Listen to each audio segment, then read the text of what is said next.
Hi everyone, happy Virgo full moon. Here's just a little bit of a tune in for you on this Virgo full moon happening on Tuesday at 7:30 in the morning Eastern time. So this full moon, as I mentioned in my last video, is not a standalone full moon. It's a big day. Saturn enters Pisces for the first time in 3 years, an hour after the full moon. So over this full moon, it's in its last degree, the last minutes of this sign that it's been in for the last 3 years roughly. And so there's a final push. There's a final sort of buzziness or potentially confinement. There can feel, a pressure to sort of do it all, be there for everybody. In this Virgo full moon, Virgo is a sign associated with being of service to others. And so potentially feeling a little caught in being of service to others while still being of service to yourself, of nurturing, the sun is still in Pisces, so this compassion piece, this wanting to nurture others around us. But where is that starting to actually take its toll on ourselves? Virgo's associated with the body and our health. And so are you noticing more health issues coming up? If you've been feeling sort of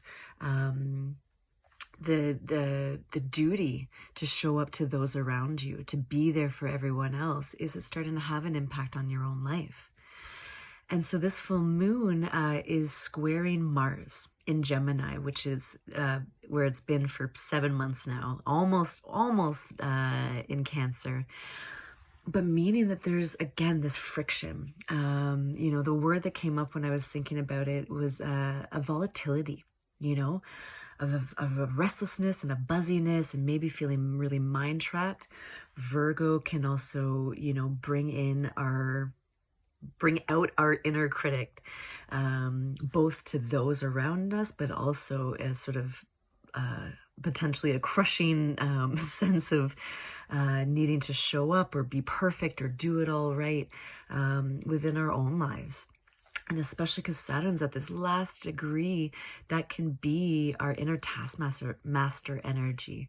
So feeling like, are we doing enough? Are we showing up the way we can? Or we're supposed to, very Saturnian word, should, So this full moon, I guess what I'm really trying to say is that there is a buzziness, there is a potential friction point of both what we're feeling in our own lives, what we might be experiencing out in our collective.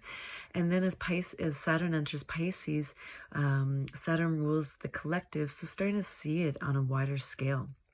So with this full moon, I really encourage you to sink into being your own high priestess. That's the other side of Virgo that so many people forget about. They think of it as just meticulous and detail-oriented and, perfectionist. But at her core, she's the high priestess. She reminds us of our connection that is so much more potent and powerful than the logical mind wants to believe sometimes.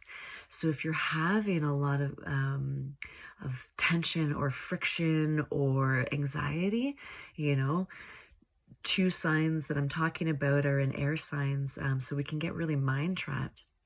Really coming back into the body, really reminding yourself that can be our most profound gateway into receiving messages from the higher realm, receiving messages from our helpers, our guides, whatever word you want to use.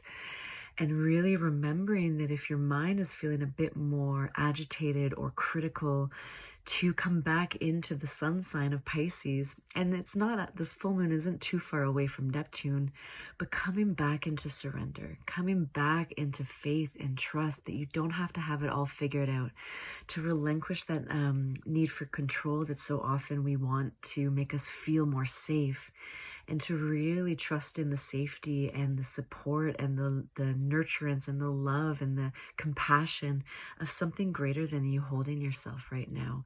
And if you are one of those people who's giving to all those around you, really coming back into oneself and really allowing yourself to nurture yourself with, I love the term soul care. So Yeah, all right. A long one today, but sending much love over this Virgo full moon. And you'll be seeing more of me over this month because there's a lot going on. So if you have any questions or comments, please, please, please reach out. Always love hearing from you. Mwah.